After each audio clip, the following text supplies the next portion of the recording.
Hey guys, welcome back to the channel. This is your friend Harshad, and today we are going to have a look at the most important topic for diecast car collectors or model collectors, and that is scales.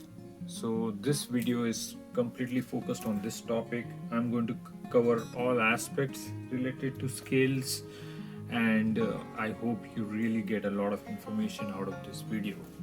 Okay, so the the most important thing which comes in a diecast model collector's mind before starting a collection is what scale should they start collecting the diecast models, right? So here in this example you can see four different models. Three models are of the same kind, and one is like I've just kept for the demonstration purpose. So the first thing I'm going to cover now is what is a scale. Okay, so this model, the biggest model which you see, is actually the 1/6 scale. The other model, the second largest model here, is the 1/10 scale. This model, the third largest, is the 1/18th scale, and the fourth largest, I think it is 1/32nd scale. I'm not too sure about that, but most likely based on my experience I think it is 1/32nd scale. So here you can see that 6, 10, 18 and 32. So in terms of scales, the higher the number, the smaller the model. The lower the number, the bigger the model.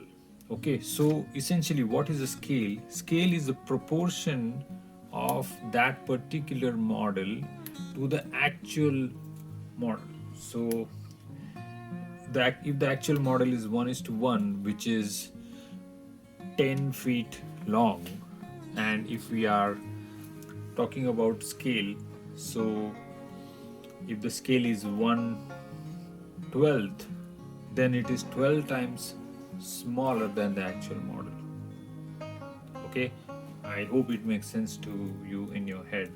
So all the scale models, they are exact or replicas of the original 1:1 scale models at a particular proportion. Okay, so this is what scales is all about. The higher the number, the smaller the model. The bigger the number or the smaller the number, it is close to the actual model. Okay, so now in terms of level of detail in each and every scale, right? If you see here, the level of details, so let me show you. This model has decent details for the small scale it has. Okay, but overall, if I have to make a generic statement, right, the smaller the scale, the less details you will find, and the bigger the scale, the more details you'll find, right? So the reason is very simple. Here you can see that the amount of space the manufacturer gets to add the details is substantially higher, right? So that is a very big reason for having such a high level of detail. You can actually see so many details here, right? And that is also one of the factors when you actually think of deciding which scale models would you like to actually collect in your collection, right?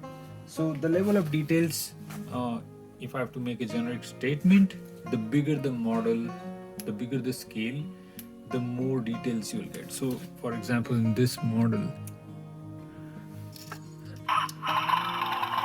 there is also the biggest model. It also has some electronic features, and level of details is also very high. I'll let it stop. Sorry about that. So, the bigger the model or the bigger the scale, you'll not only get details, but you might also end up getting some level of electronics in it, whether you like it or not. But the possibility of getting more out of the model is much higher. Okay, then I'll talk about the next part is the weight of the model itself, right? So as you can imagine, the bigger the model, the bigger bigger the scale, the level of details are more, the amount of material required to produce that model is more, so they are much more heavier, right? So that's one thing which really one collector has to keep in mind, that apart from the details, the size, also the weight of those models also is significantly higher or lower depending on the scale. So this model is like very lightweight, this is slightly higher weight, this is slightly more higher, and this is the highest weight as far as the weight is concerned. So now the next aspect I would like to cover is manufacturers, right? So in my observation, the higher the scale, that is the bigger the model, right? That means the number of manufacturers manufacturing that model also start to get very limited, because it becomes a very niche market for people who will collect such bigger scale models, right? So that's one factor we have to also consider, that the number of people or the manufacturers become limited. The smaller the scale, it's easier to manufacture them. The number of people who desire to collect the smaller models is much more, so the market is bigger, so the manufacturers are also on the higher side. Okay, and the collectors have to come to some kind of a sweet spot where they get good details, good quality, cost, all those things together, and then they have to strike a balance, right? So manufacture was one aspect. Now the cost of manufacturing the bigger models will obviously be very high. The smaller models, the cost of manufacturing will be low.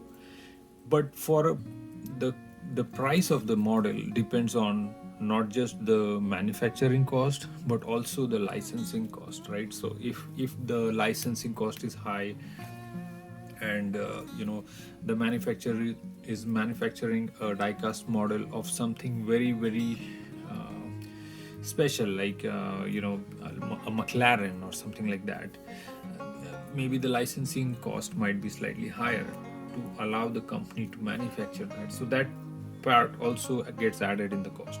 But overall, the observation is that the bigger the scale, right, the cost is higher.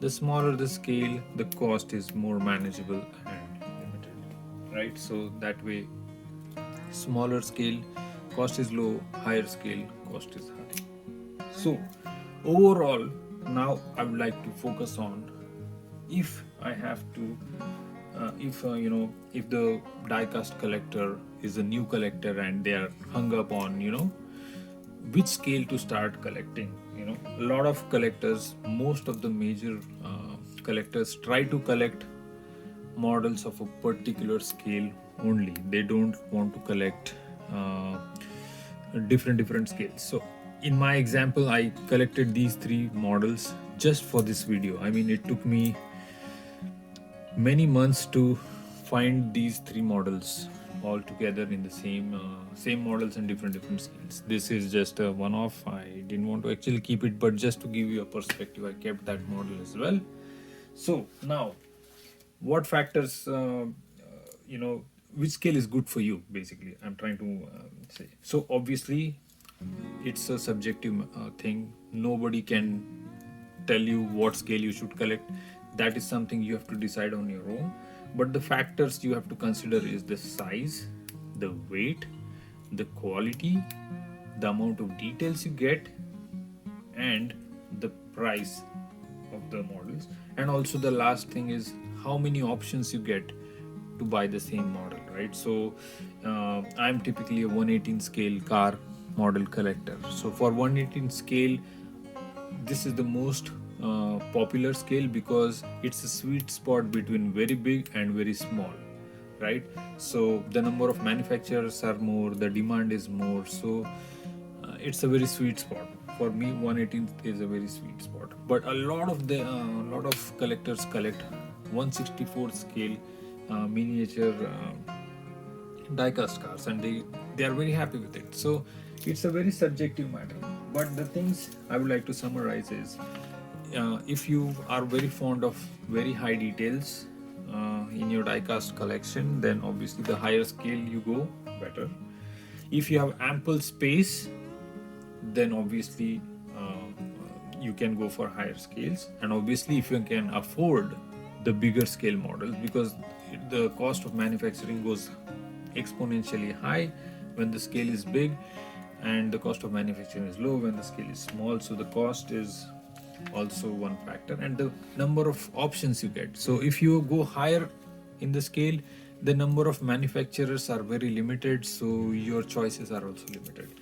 So if you can make a nice balance between all these things and come to a conclusion that, okay, after carefully thinking that, okay, in these four factors I feel that maybe 118 scale seems to be my best option, then that could be the scale for you.